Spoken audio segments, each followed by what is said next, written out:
ನಮಸ್ತೆ ಕರ್ನಾಟಕ. ನಾನು ಶಂಶೀರ್ ಬುಡೋಳಿ.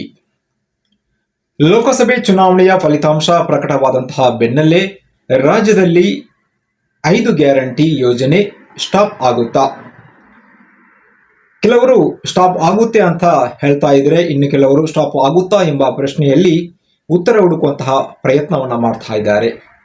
ಇದಕ್ಕೆ ಸ್ವತಃ ನಮ್ಮ ಕರ್ನಾಟಕ ರಾಜ್ಯದ ಮುಖ್ಯಮಂತ್ರಿ ಸಿದ್ದರಾಮಯ್ಯ ಇವರು ಮೈಸೂರಲ್ಲಿ ಇಂದು ಒಂದು ಸ್ಪಷ್ಟನೆಯನ್ನ ನೀಡಿದ್ದಾರೆ. ಯಾವುದೇ ಕಾರಣಕ್ಕೂ ರಾಜ್ಯದಲ್ಲಿ ಜಾರಿಯಾಗಿರುವಂತಹ ಗ್ಯಾರಂಟಿ ಯೋಜನೆ ನಿಲ್ಲಿಸಲ್ಲ, ಹೇಗಂತ ಸ್ವತಃ ಸಿಎಂ ಸಿದ್ದರಾಮಯ್ಯ ಅವರು ಸ್ಪಷ್ಟನೆಯನ್ನ ಮಾಧ್ಯಮಗಳ ಮೂಲಕ ನೀಡಿದ್ದಾರೆ. ಈ ಮೂಲಕ ಗ್ಯಾರಂಟಿ ಯೋಜನೆ ಸ್ಟಾಪ್ ಆಗುತ್ತಾ ಎಂಬ ಊಹಾಪೋಹಕ್ಕೆ ಅವರು ತೆರೆಯನ್ನ ಎಳೆದಿದ್ದಾರೆ. ಜೊತೆಗೆ ಗ್ಯಾರಂಟಿ ಯೋಜನೆಗಳ ಬಗ್ಗೆ ಹಬ್ಬಿರುವಂತಹ ನೆಗೆಟಿವ್ ಸುದ್ದಿಗೆ ಅವರು ಈ ಮೂಲಕ ಅಂತ್ಯವನ್ನ ಹಾಡಿದ್ದಾರೆ. ಪತ್ರಕರ್ತರ ಜೊತೆ ಮೈಸೂರಲ್ಲಿ ಮಾತನಾಡಿದಂತಹ ಸಿಎಂ ಸಿದ್ದರಾಮಯ್ಯ, ಯಾವುದೇ ಕಾರಣಕ್ಕೂ ಗ್ಯಾರಂಟಿ ಯೋಜನೆ ನಿಲ್ಲಲ್ಲ, ಗ್ಯಾರಂಟಿ ಯೋಜನೆ ಪುನರ್ ಪರಿಶೀಲನೆ ಕೂಡ ಆಗಲ್ಲ ಅಂತ ಹೇಳಿದ್ದಾರೆ. ನಾವು ಮತಕ್ಕಾಗಿ ಗ್ಯಾರಂಟಿ ಯೋಜನೆಯನ್ನ ಜಾರಿಗೆ ತಂದಿಲ್ಲ, ಬಡವರಿಗಾಗಿ ನಾವು ಗ್ಯಾರಂಟಿ ಯೋಜನೆಯನ್ನ ಜಾರಿ ಮಾಡಿದ್ದೇವೆ ಅಂತ ಸಿಎಂ ಸಿದ್ದರಾಮಯ್ಯ ಹೇಳಿರುವಂತದ್ದು. ಈ ಸಲದ ಲೋಕಸಭೆ ಚುನಾವಣೆಯಲ್ಲಿ ಕಾಂಗ್ರೆಸ್ ಪಕ್ಷಕ್ಕೆ ಹಿನ್ನಡೆ ಆಗಿರಬಹುದು, ಆದರೆ ಮತಗಳಿಕೆ ವಿಚಾರದಲ್ಲಿ 13% ಹೆಚ್ಚಾಗಿದೆ.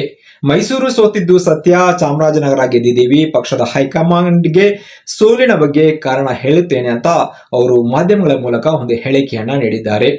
ಜೊತೆಗೆ ಲೋಕಸಭೆ ಚುನಾವಣೆಯ ಫಲಿತಾಂಶ ಪ್ರಕಟವಾದಂತಹ ಬೆನ್ನಲ್ಲೇ ಇಂತಹ ಒಂದು ಗಾಸಿಪ್ ಹರಡಿತ್ತು.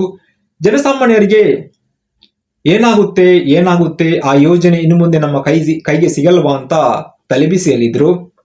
ಕೆಲವರಂತೂ ಟೆನ್ಷನ್ ಮಾಡ್ತಾ ಇದ್ರು, ಇನ್ನು ಮುಂದೆ ನಮಗೆ ಹಣ ಬರಲ್ಲ, ಬಸ್ನಲ್ಲಿ ಉಚಿತವಾಗಿ ಪ್ರಯಾಣ ಮಾಡೋಕೆ ಆಗಲ್ಲ, ಅಕ್ಕಿ ಸಿಗಲ್ಲ, ಹೀಗೆ ಹಲವಾರು ಪ್ರಶ್ನೆ ಅವರ ಮುಂದೆ ಇದ್ದದ್ದು. ಆದರೆ ಇದೀಗ ಜನಸಾಮಾನ್ಯರಿಗೆ ಇರುವಂತಹ ಒಂದು ಗೊಂದಲಕ್ಕೆ, ಹರಡಿರುವಂತಹ ಗಾಸಿಪಿಗೆ ಸಿಎಂ ಸಿದ್ದರಾಮಯ್ಯ ಸ್ವತಃ ಒಂದು ಸ್ಪಷ್ಟನೆಯನ್ನ ನೀಡಿರುವಂತದ್ದು. ಯಾವುದೇ ಕಾರಣಕ್ಕೂ ಗ್ಯಾರಂಟಿ ಯೋಜನೆ ನಿಲ್ಲಲ್ಲ ಅಂತ ಹೇಳಿದ್ದಾರೆ. ಜೊತೆಗೆ ಈ ಕುರಿತು ಮಾಧ್ಯಮಗಳಿಗೆ ಹೇಳಿಕೆ ನೀಡಿರುವಂತಹ ಸಿಎಂ ಸಿದ್ದರಾಮಯ್ಯ ತಮ್ಮ ಫೇಸ್ಬುಕ್ ಖಾತೆಯಲ್ಲೂ ಕೂಡ ಈ ಕುರಿತು ಬರೆದುಕೊಂಡಿದ್ದಾರೆ. ರಾಜ್ಯದಲ್ಲಿ 5 ಗ್ಯಾರಂಟಿಗಳು ಕೂಡ ಮುಂದುವರಿಯುತ್ತೆ, ಈ ಬಗ್ಗೆ ಯಾವುದೇ ಅನುಮಾನ ಬೇಡ, ಅವು ಬಡವರಿಗೆ ಶಕ್ತಿ ತುಂಬುವಂತ ಕಾರ್ಯಕ್ರಮ, ಹೀಗಾಗಿ ಈ ಕಾರ್ಯಕ್ರಮಗಳನ್ನ ನಿಲ್ಲಿಸುವಂತಹ ಪ್ರಶ್ನೆ ಯಾವುದೂ ಇಲ್ಲ ಅಂತ ಅವರು ಫೇಸ್ಬುಕ್ ನಲ್ಲಿ ಕೂಡ ಸಿಎಂ ಸಿದ್ದರಾಮಯ್ಯ ಅವರು ತಮ್ಮ ಖಾತೆಯಲ್ಲಿ ಬರೆದುಕೊಂಡಿದ್ದಾರೆ. ಈ ಬಾರಿ ಲೋಕಸಭೆಯಲ್ಲಿ 1 ಸ್ಥಾನದಿಂದ 9 ಸ್ಥಾನಗಳನ್ನ ಪಡೆದಿದ್ದೀವಿ. ನಮ್ಮ ನಿರೀಕ್ಷೆಯಷ್ಟು ಫಲಿತಾಂಶ ಬಂದಿಲ್ಲ, ಹೌದು, ಆದರೆ 1ರಿಂದ 9 ಸ್ಥಾನಕ್ಕೇರಿದ್ದು ಕಳೆದ ಬಾರಿಗಿಂತ 13% ಹೆಚ್ಚು ಮತಗಳ ಹಂಚಿಕೆ ನಮ್ಮ ಪರವಾಗಿದೆ. ಹಾಗೆಂದು ನಮ್ಮ ಬೆನ್ನು ತಟ್ಟಿಕೊಳ್ತಾ ಇಲ್ಲ.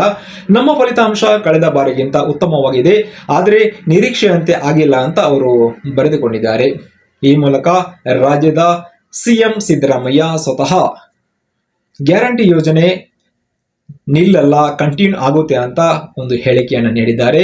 ಈ ಮೂಲಕ ಜನಸಾಮಾನ್ಯರಿಗೆ ನಿರಾಳ ಆಗುವಂತಹ ಒಂದು ಹೇಳಿಕೆಯನ್ನ ನೀಡಿದ್ದಾರೆ. ಇದುವೇ ಈ ಹೊತ್ತಿನ ವಿಶೇಷ. ಮತ್ತೊಮ್ಮೆ ಹೊಸ ವಿಚಾರದೊಂದಿಗೆ ಬರ್ತೀನಿ. ನಮಸ್ಕಾರ.